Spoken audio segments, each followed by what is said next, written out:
Hi, today I'd pose the question of how does your social brain work and what is your mental traffic comprised of?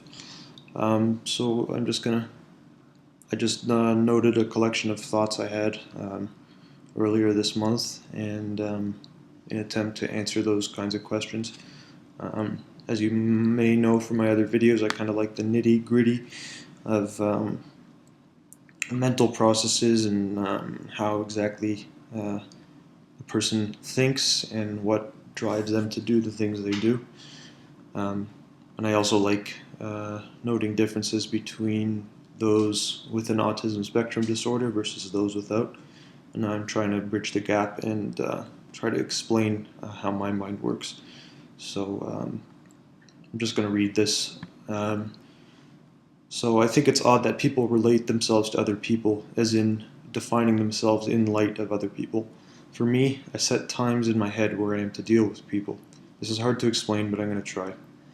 I have always loved objects and have formed many special interests based on them. Concepts work in the same way. I label concepts with a mental picture, so in some way they are physical things as well, mental manifestations of physical things. I'd say objects, concepts, ideas, visuals, and mental stims make up the large majority of my brain traffic. For me, this is the only way I think about things. They follow sets of rules. My social brain is forced into this mold as well, which changes its function. Social thoughts, people, friends, family, words, party, Facebook, SMS, etc., are not any different than my object thoughts. In fact, they are converted to object thoughts. People become objective. They are visually labeled and categorized. So just as I set aside time for thinking about high voltage transformers, let's say, I also require setting aside time to think about others. You could say that social exchanges are effortful tasks, and because they are tasks, I can procrastinate. I think that the large majority of people come with default social brains which make thoughts about other people subliminal, autopilot-like, as in their social thoughts don't interfere with their object thoughts because the two families of thoughts are from different and completely separate mental departments, and both can function on their own. For me, I have one large mental department, and this is why I always viewed social exchanges as something optional, something that is dealt with through logic. In my mind, the concept of an individual person I have met and am close with is comprised of objects they are associated with. For instance, a roommate might be paired with an IKEA lamp, the toys in their room, or how their family room is organized. They're also related to settings.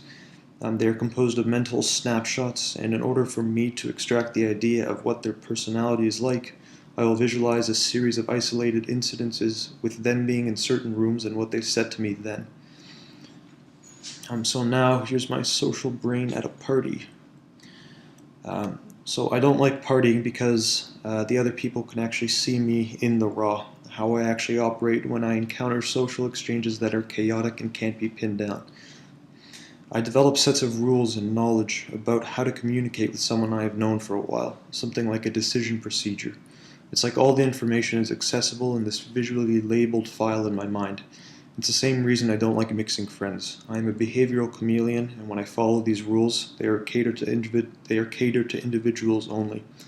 I have to make a new file in my mind when meeting someone, but during a party, when the encounters are brief, it's like I don't yet have a system of equations for this person. Nothing has been built up. I can't extrapolate what would be appropriate to say next. I don't know what they are interested in. It's like I need to talk about interests that are based on physical objects or concepts. But that's usually my only rule when first talking to someone, and rarely do I find people that can talk about these things at length. My small talk with someone new is thin, awkward, and can't sustain itself for more than a minute or so. I'm at a loss for words. So there's that small journal entry. I don't know if that interests anyone or if they can relate to that, but I think it would be interesting to get some feedback on that and see how others think, both with AS and without. Um, and thanks for the new subscribers, and I'll see you soon.